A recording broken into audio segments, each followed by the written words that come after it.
दोस्तों, हर साल सितंबर की 5 तारीख को टीचर्स डे मनाया जाता है, हिंदी में बोले तो शिक्षक दिवस। लेकिन शिक्षक दिवस मनाए जाने से पहले ही इस बार टीचर्स बहुत ज़्यादा ट्रेंड में रहें। अभी पिछले दिनों आपने हरियाणा के करण सांगवान का वीडियो देखा, जिसमें उन्होंने केवल और केवल अपने स्टूडेंट से इतनी गुजारिश कर दी थी कि आप आने वाले चुनाव में किसी पढ़े लिखे को वोट कीजिएगा। बस इतनी बात पर उनको नौकरी से हाथ धोनी पड़ गई। कुछ लोगों ने उनका सपोर्ट किया, कुछ लोगों ने उनका विरोध किया। बहरहाल बात आई गई होगी। लेकिन अब उसके कुछ ही दिनों के बाद एक और टीचर वायरल हो गई, और ये टीचर आपकी उत्तर प्रदेश के मुजफ्फरनगर से हैं। इनका नाम है तृप्ता त्यागी, और इनका कारनामा यह है कि इन्होंने अपने क्लास में एक 8 साल के बच्चे की दूसरे उसी के सहपाठियों से पिटाई करवा दी, चाटे लगवाए और अलग अलग तरीके के शब्दों का इस्तेमाल किया। उन्होंने जिस प्रकार के शब्दों का इस्तेमाल किया है उसको हम बता नहीं सकते, बताना नहीं चाहेंगे, क्योंकि ये सीधे सीधे दो समुदाय के बीच में द्वेष पैदा करने वाली बात है, हिंदू मुसलमान की बात है। इस वजह से हम एग्जैक्टली वो शब्द नहीं बता पाएंगे। इनके दिमाग में नफ़रत कुछ ज़्यादा ही भरी हुई है।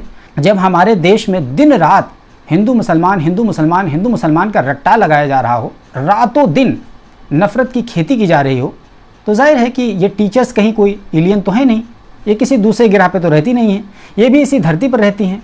और जब रातों दिन हिंदू मुसलमान का डोज दिया जा रहा हो, अब ऐसी सूरत में इनके दिमाग में हिंदू मुसलमान का कीड़ा न पनपे, ऐसा कैसे हो सकता है? इनके दिमाग में भी पनपा। जैसे कि आपने पिछले दिनों कुछ देखा था कि चेतन सिंह नाम का एक व्यक्ति था, मुंबई जयपुर एक्सप्रेस के एक ट्रेन में उसने टारगेट किलिंग करके कुछ मुसलमानों को मौत के घाट उतार दिया था। बाद में उसको कहा गया कि ये मानसिक रोगी है। आप सोचिए कि ये केवल 2 लोगों की बातें नहीं हैं। मतलब ये है कि ये केवल चेतन सिंह या तृप्ता जी की बात नहीं है, बल्कि ये पूरे समाज की बात है। यानी लाखों लोग अब इसी मानसिकता के साथ पल बढ़ रहे हैं। और तृप्ता जी जिन बच्चों से ये घृणात्मक काम करवा रही थी, वो बच्चे भी उसी मानसिकता के साथ होंगे। उन बच्चों के मन में भी मुसलमानों के प्रति उतनी ही घृणा और नफरत पैदा होगी जिस तरीके से उनके टीचर तृप्ता जी के मन में और दिमाग में थी। क्योंकि टीचर तो अल्टीमेटली अपने बच्चों को वही सिखाता है जो उसके दिमाग में होता है। कुल मिला के ये कहें कि तृप्ता जी ने ये नहीं सोचा था कि उनकी इस नफ़रत को पकड़ लिया जाएगा। और सोशल मीडिया के युग में आपको पता ही है कि किसी की गलती को अब कोई माफ़ करने के लिए तैयार है नहीं। अब तृप्ता जी की बात जब बहुत ज़्यादा सीरियस हो गई तो अब वो चैनलों पर सफाई देती फिर रही हैं, कह रही हैं कि हमारा कोई इंटेंशन नहीं है। हालांकि आप एक बार दोबारा से इस सिचुएशन को रिवर्स करके देख लीजिए। ये अगर कोई तृप्ता ना हो करके कोई सादिया खान होती या इस टाइप की कोई मुस्लिम महिला टीचर होती, आप अंदाज़ा नहीं लगा सकते कि उस स्कूल का क्या हाल होता और इस महिला के घर का क्या हाल होता। अब तक उस स्कूल का पूरा कच्चा चिट्ठा निकाल करके, उसमें कुछ कमियां निकाल करके उसे बुलडोज़र के सहारे गिरा दिया गया होता, और टीचर जो मैडम है उनका भी घर निशाने पर होता। हालांकि मैं किसी भी बुलडोज़र जस्टिस का सख्त विरोधी हूं, क्योंकि मैं मानता हूं कि इस देश में न्यायपालिका है। अगर कोई अपराधी अपराध करता है तो उसको न्याय संगत कानूनी तरीके से सज़ा दी जानी चाहिए, ना कि गैर कानूनी तरीके से उसका घर गिरा दिया जाए। मैं इसका घोर विरोधी हूँ। लेकिन मैं एक बात कह रहा हूँ जो कि ट्रेंड में चल रहा है, बात तो ऐसे ही चल रही है आजकल, तो इस वजह से मैं कह रहा हूँ। लेकिन याद रखिए कि अभी तक मैडम का कुछ भी नहीं हुआ है। मैडम टीवी चैनलों पर इंटरव्यूज़ दे रही हैं, और उनका स्कूल भी सुरक्षित है, उनका घर भी सुरक्षित है, और उनका अभी तक सम्मान भी सुरक्षित है। शायद इक्का दुक्का टीवी चैनल्स ही होंगे जिन्होंने मैडम के कारनामों को गलत बताया होगा। आखिर बताएंगे वो कैसे, क्योंकि उन्हीं का तो किया धरा है, उन्हीं से तो नफरत पहुंच रही है ऐसे लोगों के दिमागों में।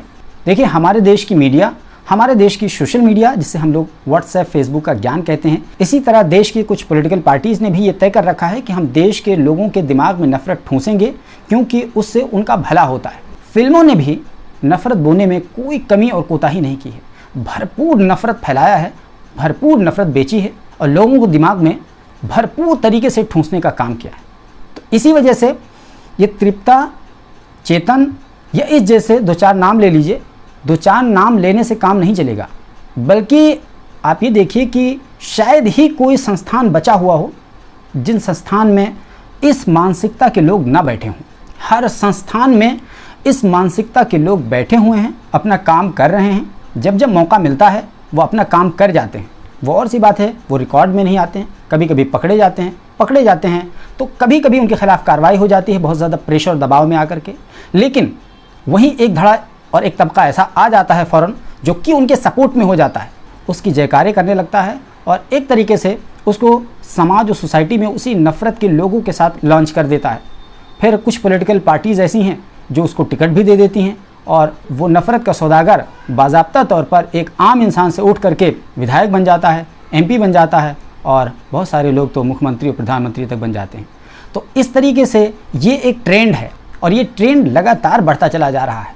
हमारे देश भारत में दो तस्वीरें देखने को मिलती हैं साथ साथ। एक तरफ भारत चांद पर पहुंचा जा रहा है, वहीं दूसरी तरफ हमारा देश नफ़रत के दलदल में धंसता चला जा रहा है और बिल्कुल सबसे नीचे धंसना चाहता है।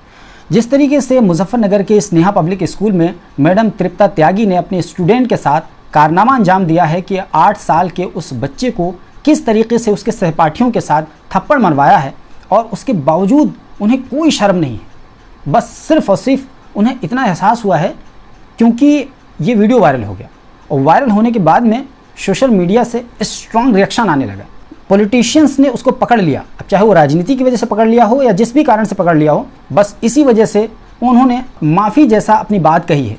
वरना जिस टाइम ये पूरी घटना हो रही थी, मैडम हंस रही थी, बेशर्मी के साथ, ढिठाई के साथ, निडरता के साथ तमाम बातें कहती चली जा रही थी। उनको ज़रा भी एहसास नहीं था कि वो एक टीचर के पद पर हैं। अब ऐसी सूरत में लोग ये एक सवाल कर रहे हैं कि अगर इस तरह की टीचर होंगी तो जाहिर है कि इसी तरह के स्टूडेंट सामने आएंगे, और अगर इसी प्रकार की मानसिकता रखने वाली टीचरों की हमारे देश में बहुतायत हो गई तो याद रखिए कि वो स्कूल जो होंगे वो शिक्षक केंद्र ना होकर के बल्कि वो एक नफ़रत का अड्डा बन जाएंगे। अच्छा, एक ख़ास बात आपको बता दें कि इस पूरे घटना पर बीजेपी की तरफ से साइलेंस है, चुप्पी है, किसी तरह की कोई आवाज़ नहीं है, जबकि विपक्ष ने इस मुद्दे को लपक लिया है।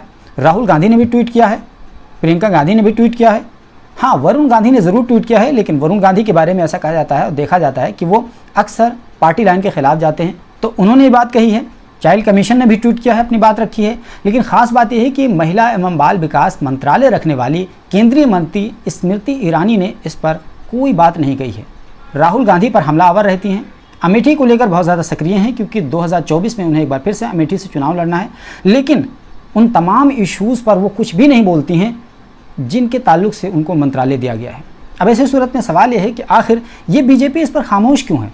केवल और केवल प्रशासन अपनी बात ये कह रहा है कि उनके खिलाफ कार्रवाई की जाएगी, ये की जाएगी, वो की जाएगी, लेकिन जब इसके विपरीत कोई मामला आता है तो फ़ौरन शासन प्रशासन तमाम चीज़ें कैसे चढ़ दौड़ता है और फ़ौरन बुलडोज़र और तमाम तरह की चीज़ें निकल के सामने आ जाती, हंगामा मच जाता है।